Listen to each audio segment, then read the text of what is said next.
Hello everyone, welcome to Barca News. It is June 2nd, 2024, and Hansi Flick has on his radar Kingsley Coman. Also, the club have began talks with Girona to discuss the future of 4 players.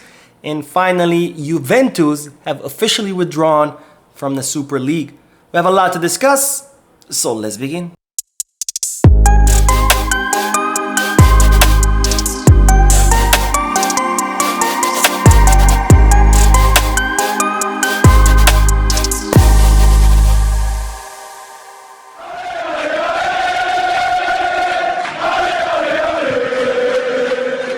Hello everyone, welcome to the channel. My name is Mo, and before we begin with the news, just a quick reminder to make sure to hit that like button, subscribe to the channel, and drop a comment.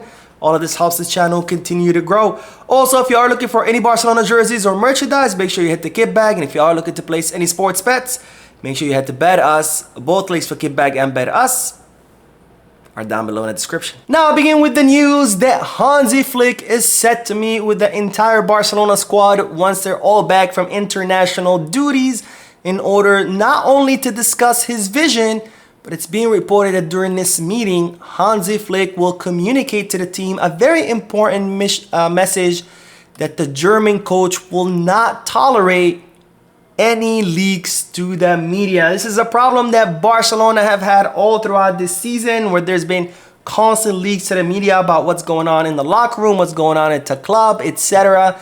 And it seems that Hansi Flick does not want a repeat of that this season, and he is set to tell the team that he will not tolerate any leaks from any of them to the media. This was a big problem under Xavi, with many reporters who were very close to Xavi Hernandez consistently leaking sensitive information.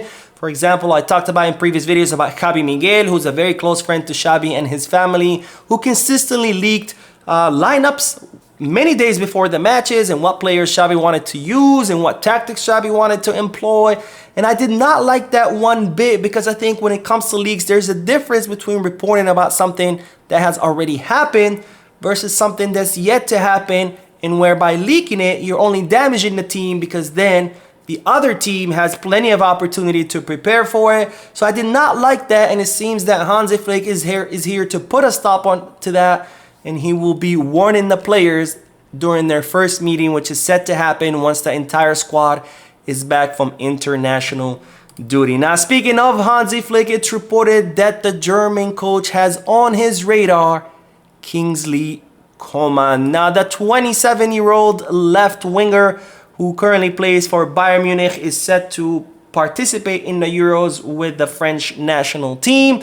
He has kind of lost a little bit of prominence with Bayern Munich due to his multiple injuries, where he's been very injury prone as of late. In fact, there were some talks about him maybe retiring because he was suffering from so many injuries. And as a result of his loss of importance in Bayern Munich, it's reported that the Bundesliga club would be willing to sell him. But of course, the problem would be that they would want around 50 to 60 million euros. Now, Hansi Flick, of course, is aware of the tough financial situation of the club, so he has requested from Deco that if it's possible to initiate talks to see if they can sign Kingsley Coman. If he can sign him, great. If not, it's not a big deal. But Hansi Flick would like Barcelona to at least try to sign the French winger, since Barcelona are in desperate need of a left winger, and that is one of the big weaknesses that Hansi Flick highlighted in his report. Now, I personally am a big fan of Kingsley Coman. I really liked him in previous years, but to spend 50, 60 million euros for a player who is very injury prone, I'd rather not spend that on him. I'd rather spend that money on Nico Williams, who's much younger, who has a higher ceiling, and who doesn't have a problem with injuries. But anyways, that's my opinion, and I am curious to hear what your guys' opinion is, so let me know down below. Now, speaking of signings, it's now time to talk about Girona, because Barcelona have initiated talks with the other Catalan team in order to discuss the future of 4 players. Now, the first player is Pablo Torre, who just spent last season on loan with Girona with no option or obligation to buy. He is set to come back to Barcelona at the end of his loan. However, Barcelona would like to either permanently transfer him or loan him again because they don't think that this loan spell was a successful one. And it seems that Girona kind of feel the same, where Mitchell did not necessarily count on Pablo Torre that much, so they wouldn't mind to take him out on loan for another season. However, they're not willing to pay a permanent transfer, so it's looking like Pablo Torre could end up going to Girona for another season on loan. Now, the second player that Barcelona and Girona are set to discuss is, of course, Oriol Romeu, who did not work out in Barcelona, but that Mitchell and Girona are dying to get him back because he was very successful there. And as such, it's reported that Barcelona are set to permanently transfer Oriol Romeu back to Girona for around 3 million euros, which is kind of what it cost Barcelona. So this would kind of cancel each other out, with the operation not costing Barcelona anything. Now, the third player that Barcelona and Girona are set to discuss in this operation might take a little bit more time is that of Eric Garcia, who wants to come back to Barcelona.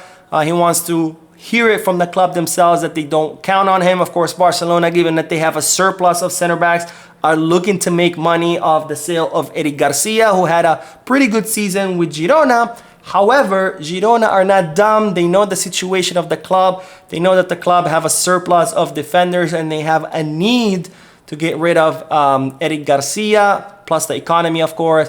Therefore, it's reported that they're going to try to either negotiate a very low offer for Eric Garcia or try to take him on another season loan with an option to buy that would also be low. And this is why I say this operation might take much longer than the other ones, because Barcelona are going to look to make as much money as possible from Eric Garcia, while Girona are going to look to pay as least as possible for the Spanish defender. And this is where the fourth name comes in, because Barcelona could use the operation of Eric Garcia to sign Pau Victor on permanent transfer. Now, Pau Victor is currently on loan from Girona to Barcelona. He has an option to buy worth 3 million euros, which Barcelona are set to activate because Pau Victor has had a phenomenal season with Barca Athletic. So this is where perhaps this operation could be included with that of Eric Garcia, where perhaps Eric Garcia could be permanently transferred to Girona, with Pau Victor coming to Barcelona from permanent transfer plus some cash.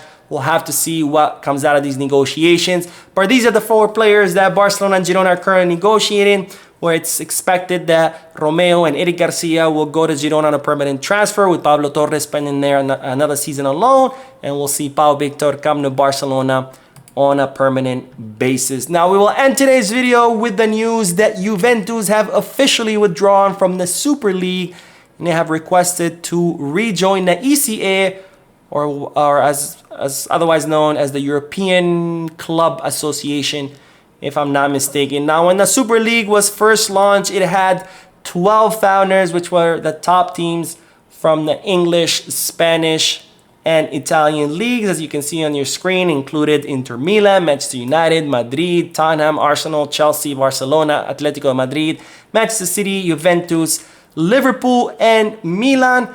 And after UEFA threatened sanctions and threatened to ban teams out of the Champions League, that's when 9 teams withdrew as founding members of the Super League, leaving only Barcelona, Madrid, and Juventus. And now Juventus have officially withdrawn from the Super League, leaving only Barcelona and Real Madrid as the founding clubs, which of course is a big blow for the European League. But according to A22, which is the company behind the Super League, they're still going to move forward with plans of launching this league by 2026. Anyways, that is all the news for tonight. Thank you for tuning in. Don't forget to hit the like button, subscribe to the channel, and drop a comment. And as always, Visca Barça.